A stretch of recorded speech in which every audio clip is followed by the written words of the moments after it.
అండి అందరికీ ముందుగా నా ఛానల్ని సబ్స్క్రైబ్ చేసుకోండి. నేనైతే ఎంతో టేస్టీగా అండ్ ఈజీగా చేసుకునే మటన్ రెసిపీ అయితే చూపెడుతున్నాను. చాలా సింపుల్గా చేసుకోవచ్చు, తక్కువ టైంలోనే మటన్ కర్రీ రెడీ అయిపోతుంది. వీడియోలోకి వెళ్ళిపోదాం. ముందుగా ఒక ప్యాన్ పెట్టుకొని అందులో ఉప్పు పసుపు కలిపి ఇలా సిమ్లో పెడితే ఇలా వాటర్ వచ్చి ఇనుకుతాయి. ఇంకొక ప్యాన్ పెట్టుకొని అందులో సన్నగా తరిగిన ఉల్లిపాయలు, ఒక 2 మిర్చి కట్ చేసుకున్న మిర్చి వేసి అది గోల్డ్ కలర్ వచ్చేదాకా ఫ్రై చేసుకోవాలి. అలా ఫ్రై అయిన దాంట్లో అల్లం పేస్ట్ వేసి పచ్చివాసన పోయేదాకా ఉంచుకోవాలి.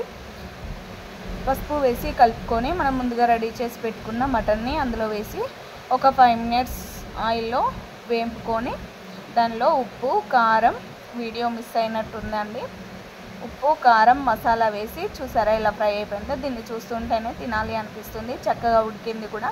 మీకు కావాలంటే ఇలానే ఉంచుకోవచ్చు, గ్రేవీ కావాలంటే దానికి తగినన్ని వాటర్ వేసి కొన్ని వేసుకోవాలండి. వాటర్ అయితే చాలా వేసుకోకూడదు, ఎందుకంటే మటన్ ఉడికింది కాబట్టి వాటర్ ఎక్కువ వేసుకొని ఆయిల్ పైకి తేలేంత వరకు ఉంచుకొని కొత్తిమీరతో గార్నిష్ చేసుకుంటే చక్కని మటన్ కర్రీ అయితే రెడీ అయిపోయింది.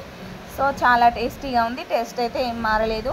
నా వీడియో కనుక నచ్చినట్టయితే లైక్ చేయండి, షేర్ చేయండి, కామెంట్ చేయండి. Bye bye.